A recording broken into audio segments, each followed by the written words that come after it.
പാഠം 25 തകരത്തമ്പുരാൻ ഇ.പി. രാജഗോപാൽ. മലയാള സാഹിത്യ നിരൂപകൻ, നാടകകൃത്ത്, പ്രഭാഷകൻ എന്നീ നിലകളിൽ പ്രസിദ്ധനായ ഇ.പി. രാജഗോപാൽ എഴുതിയ 21 ലേഖനങ്ങളുടെ സമാഹാരമായ അളവ് എന്ന കൃതിയിലെ ഒരു ലേഖനം മാത്രമാണ് തകരത്തമ്പുരാൻ എന്ന് പറയുന്നത്. അപൂർവവും കൗതുകകരവുമായ ഭാഷാപ്രയോഗങ്ങൾ അദ്ദേഹത്തിൻ്റെ ലേഖനങ്ങളിൽ കാണാം. നമുക്ക് ഈ ലേഖനത്തിലൂടെ മുന്നോട്ട് പോയി നോക്കാം. എന്താ പറയുന്നത്? തകര എന്ന് പറയുന്ന ഒരു ചെറിയൊരു ചെടി, അതിൻ്റെ ഔഷധ ഗുണത്തെക്കുറിച്ചും അല്ലെങ്കിൽ അതിൻ്റെ ഒരു കാലത്ത് അതൊരു രാജാവിനെ പോലെ അല്ലെങ്കിൽ നല്ല രീതിയിൽ നിന്നിരുന്ന ഒരു ചെടി, ആ ചെടിയെ പിന്നീട് ആരും മൈൻഡ് ചെയ്യാതെ അല്ലെങ്കിൽ പിന്നീട് ആരും അതിനെ വകവയ്ക്കാതെ നിൽക്കുന്നതിനെ കുറിച്ചിട്ടും ഒക്കെ പറയുകയും അതിലൂടെ ഒരു കാലഘട്ടത്തിൻ്റെ രാജവാഴ്ചയെ തന്നെ വിമർശിക്കുകയും ചെയ്യുന്ന ഒരു ചെറിയൊരു ലേഖനമാണ് തകരത്തമ്പുരാൻ. നാട്ടിൻപുറങ്ങളിൽ പാഴ്ചെടികളായി കാണുന്ന പച്ചില ചെടികളുടെ പ്രാധാന്യത്തെക്കുറിച്ച് പറയുന്നതോടൊപ്പം ഒരു കാലഘട്ടത്തിൻ്റെ രാജവാഴ്ചയെ പച്ചില ചെടിയുടെ മറവിൽ വിമർശിക്കുകയും ചെയ്യുന്ന ഒരു ചെറിയൊരു ലേഖനമാണ് തകരത്തമ്പുരാൻ. നമുക്ക് നോക്കാം എന്താ പറയുന്നതെങ്കിൽ തകരച്ചെടിയെക്കുറിച്ചിട്ടും ഒക്കെ പറയുന്നത് എന്താണെന്ന് നോക്കാം. കർക്കിടക മാസം എന്ന് പറയുന്നത് പഞ്ഞമാസമാണ് അല്ലേ. ആ ഒരു സമയത്ത് ദാരിദ്ര്യത്തിൻ്റെ എവിടെയും ദാരിദ്ര്യം, എല്ലാ വീടുകളിലും എല്ലാ സാധനങ്ങളും പഞ്ഞമായിരിക്കും. എല്ലാവർക്കും ദാരിദ്ര്യത്തിൻ്റെ ഒരു ചെറിയൊരു രൂപം എല്ലാ വീടുകളിലും നമുക്ക് കാണാൻ കഴിയും. അന്നേരവും ഏറ്റവും കൂടുതൽ എല്ലായിടത്തും വെക്കുന്നതും എല്ലാവർക്കും കിട്ടുന്നതുമായിട്ടുള്ള സുലഭമായി കിട്ടുന്ന ഒരു പച്ചിലയായിരുന്നു തവര. തവര എന്നതിനെ ചില സ്ഥലത്ത് തകര എന്നും ചില സ്ഥലത്തത് തവര എന്നും അറിയപ്പെടാറുണ്ട്. അത് എല്ലാ വീടുകളിലും നമുക്ക് കാണാമായിരുന്നു.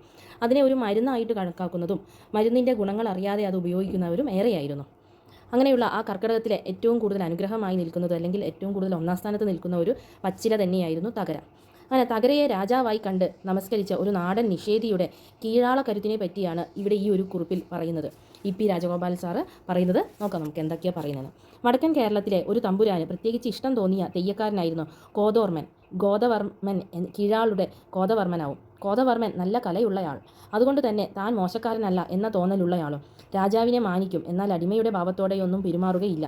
തമ്പുരാൻ സന്തോഷത്തോടെ പണമോ തുണിയോ കൊടുത്താൽ കൂടി അതിന് മാറ്റമില്ല. നല്ല തമാശ പറയാൻ വിരുദ് കാട്ടിയിരുന്നു കോതോർമൻ. ഒരു കർക്കിടകത്തിൽ കോതോർമന് തമാശയൊന്നും പറയാനില്ല. കാരണം എന്താണ്? ദാരിദ്ര്യമാണ്. അങ്ങനെ കോലോത്തേക്ക് എത്തി നോക്കിയപ്പോൾ അവിടെ നിന്നും നിരാശയായി മടങ്ങേണ്ട അവസ്ഥയാണ് കോതോർമൻ ഉണ്ടായത്. കാരണം ഇവിടെ ഒന്നുമില്ല.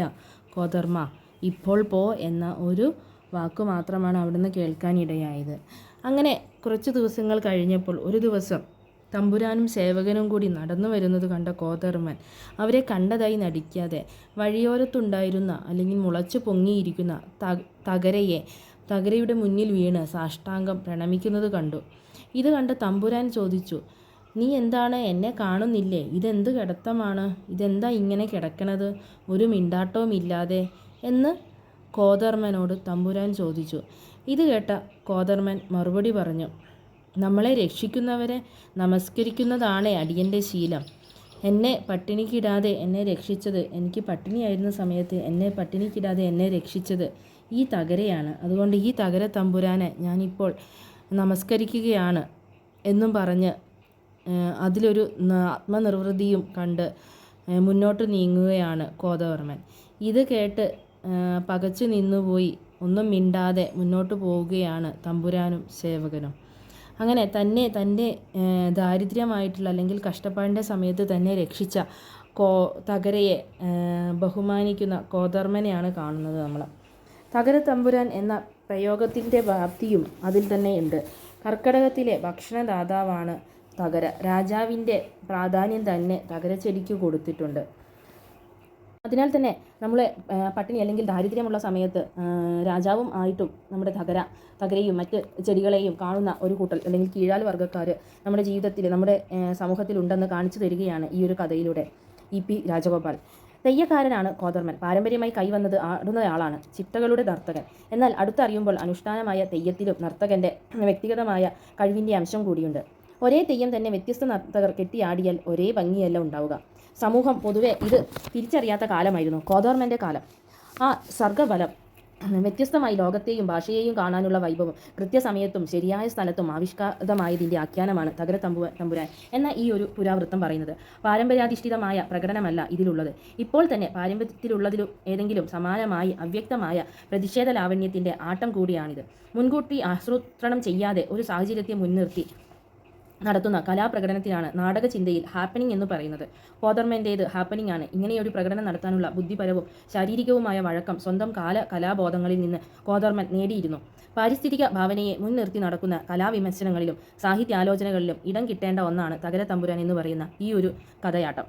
തകര തമ്പുരാൻ കഥയുടെ പഠനത്തിൽ നാട്ടുചരിത്രവും അധികാര വിശകലനവും ഭാഷാശാസ്ത്രവും പ്രകടന സിദ്ധാന്തവും അല്ലെങ്കിൽ പെർഫോമൻസ് എന്ന് പറയും, നാട്ടാഹാര വ്യവസ്ഥയും നാട്ടുവൈദ്യവും തുടങ്ങിയ ചെറു വെളിച്ചങ്ങൾ കടന്നു വരുന്നതും ഈ കഥയുടെ പ്രാധാന്യത്തെ ബലപ്പെടുത്തിയിട്ടേ ഉള്ളൂ. അതേപോലെ അപ്പോൾ എന്താണ് ഈ കഥയിൽ പറയുന്നത്? കൂടുതലായിട്ടും രാജവാഴ്ചയെക്കുറിച്ചും തങ്ങളെ ദാരിദ്ര്യ സമയത്ത് തങ്ങളെ സഹായിക്കുന്ന ഒരു തകര ചെടിയെ അതിനെ തന്നെ ദാരിദ്ര്യ സമയത്ത് രക്ഷിച്ചു എന്നതിനാൽ തന്നെ തകര തമ്പുരാൻ എന്ന് വിളിച്ച് അതിനെ തൊഴുന്ന ഗോദർമൻ്റെ കഥയുമാണ് ഇതിൽ പറയുന്നത് അല്ലേ. ഇനി നമുക്കിതിലെ ക്വസ്റ്റ്യൻ ആൻസേഴ്സ് നോക്കാം. ഫസ്റ്റ് ക്വസ്റ്റ്യൻ, നനഞ്ഞ ഇലകളുമായുള്ള തകരയുടെ നിൽപ്പിൽ എന്തു സമ്മതമാണ് ലേഖകൻ കണ്ടെത്തുന്നത്? എന്താണ്? ആരും നടാതെ ഞാനിതാ വന്നിരിക്കുന്നു, മഴ ഏറ്റു ഉഷാറായിരിക്കുന്നു, പറിച്ചെടുത്തു കൊള്ളുക എന്ന് സമ്മതിച്ചു കൊണ്ട് നിൽക്കുന്ന നനഞ്ഞ ഇലകളുമായിട്ടുള്ള തവരയെയാണ് കഥാകൃത്ത് നമ്മളോട് പറയുന്നത്.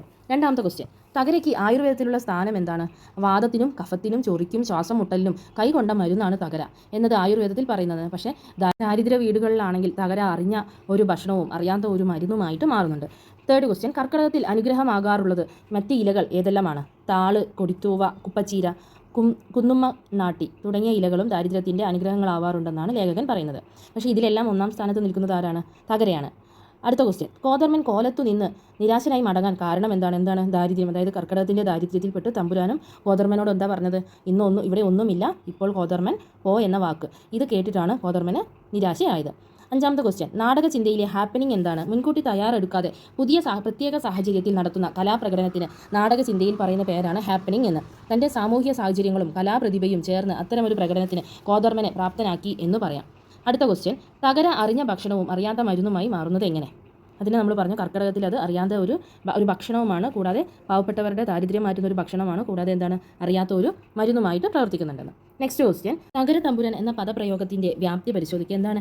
ജീവൻ്റെ നിലനിൽപ്പിന് അടിസ്ഥാനം ഭക്ഷണമാണല്ലോ. അപ്പോൾ ആ ഒരു ഭക്ഷണം നമുക്ക് കർക്കിടക കാലം എന്ന് പറഞ്ഞാൽ പഞ്ഞമാസമാണ് അല്ലേ. ആ ഒരു കാലത്ത് ഭക്ഷണത്തിന് ക്ഷാമം ഉണ്ടാകും. അപ്പോൾ അന്നേരം നമ്മളെ സഹായിക്കേണ്ട വ്യക്തികളാണ് തമ്പുരാന്മാർ. പക്ഷേ തമ്പുരാനോട് അതിന് ഭക്ഷണ സാധനങ്ങളില്ല എന്നത് ആവശ്യപ്പെട്ടപ്പോഴും തമ്പുരാൻ നമ്മളെ കനിഞ്ഞിരുന്നില്ല. അന്നേരം എന്താ ചെയ്തിരുന്നത്? തമ്പുരാൻ പറഞ്ഞു, ഇപ്പോഴും നമുക്കിവിടെ ഭക്ഷണമൊന്നുമില്ല, ഇപ്പോൾ എന്ത് ചെയ്യുക, ഇപ്പോൾ നീ പോയിക്കോ എന്ന് പറയുകയാണ് ചെയ്തിരിക്കുന്നത്. അപ്പോൾ ആ ഒരു സമയത്ത് കോതർമനെ സഹായിച്ചിരുന്ന ഇലയായിരുന്നു തവര എന്ന് പറയുന്നത്. അപ്പോൾ ആവശ്യ നേരത്ത് സഹായകരമായത് തകരയാണ്. അതുകൊണ്ട് തന്നെ തമ്പുരാൻ പദവിയും തകരയ്ക്ക് അവകാശപ്പെട്ടതാണ്. അതുകൊണ്ടാണ് സാക്ഷാൽ തമ്പുരാൻ്റെ മുമ്പിൽ തകരയെ നമസ്കരിക്കാൻ കോതർമന് തയ്യാറാകുന്നത്. നമസ്കരിച്ചാൽ മാത്രം പോരാ, തമ്പുരാൻ എന്ന് വിളിക്കുകയും വേണം എന്ന് കോതർമൻ ആഗ്രഹിക്കുന്നു. അതുകൊണ്ടാണ് തകര തമ്പുരാൻ എന്ന പ്രയോഗം. യഥാർത്ഥ തമ്പുരാൻ പാവങ്ങളെ സഹായിക്കുക എന്ന തൻ്റെ ധർമ്മം അനുഷ്ഠിക്കാത്തത് കൊണ്ടുള്ള വിമർശനമാണ് ഇവിടെ കാണിക്കുന്നത്. നെക്സ്റ്റ് ക്വസ്റ്റ്യൻ, കീഴാള ജീവിതത്തിന് തകരയുമായുള്ളത് പര്യായ ബന്ധം പോലെയാണെന്നാണ് ആശയം വ്യക്തമാക്കുക. അത് നമുക്ക് സ്വന്തമായിട്ട് എഴുതാൻ കഴിയുന്നതാണ് അല്ലേ. കീഴാളരുടെ ജന്മത്തെക്കുറിച്ചും അല്ലെങ്കിൽ ജീവിതത്തെക്കുറിച്ചും മേലാളന്മാർ എങ്ങനെയാണ് അവരോട് പെരുമാറുന്നത് എന്നതിനെക്കുറിച്ചിട്ടൊക്കെ നമുക്ക് ഈ ഒരു സ്റ്റോറിയിലൂടെ നമുക്ക് എഴുതാൻ പറ്റുന്നതാണ് സ്വന്തമായിട്ട് അല്ലേ. അടുത്ത ക്വസ്റ്റ്യനാണ് ഇമ്പോർട്ടൻ്റ് ആയിട്ടുള്ളതാണ്. അനുഷ്ഠാന കലകൾ വെറും അനുഷ്ഠാനം മാത്രമോ? തകര തമ്പുരാൻ കഥയുടെ പശ്ചാത്തലത്തിൽ അനുമാനിക്കുക. തകര തമ്പുരാൻ എന്ന് പറയുന്ന ഈ ഒരു കഥയിലൂടെ നമുക്ക് പറയാവുന്നതാണ് അല്ലേ. സാമൂഹിക പ്രതിബദ്ധതയുള്ള ഏതെങ്കിലും വിഷയങ്ങളോ അവയുടെ ആശയങ്ങളോ ഉണ്ടാകാം ഓരോ അനുഷ്ഠാന കലകൾക്കും. ചില കലകൾ അധികാരവർഗത്തെ വിമർശിക്കുന്നതാണെങ്കിൽ ചിലർ അവരെ സന്തോഷിപ്പിക്കാൻ വേണ്ടിയുള്ളതാണ്. അപ്പോൾ അങ്ങനെ നമുക്ക് എന്ത് ചെയ്യാം? ഓരോ കാര്യങ്ങളും കൂട്ടിച്ചേർത്ത് ഈ ഒരു തകര തമ്പുരാൻ എന്ന് പറയുന്ന ഈ ഒരു കഥയിലൂടെ കോതർമൻ ചെയ്യുന്ന തെയ്യം കലാകാരനായിട്ടുള്ള കോതർമൻ ചെയ്യുന്ന കാര്യങ്ങളെല്ലാം കൂട്ടിയിട്ട് പറയാവുന്നതാണ് അല്ലേ.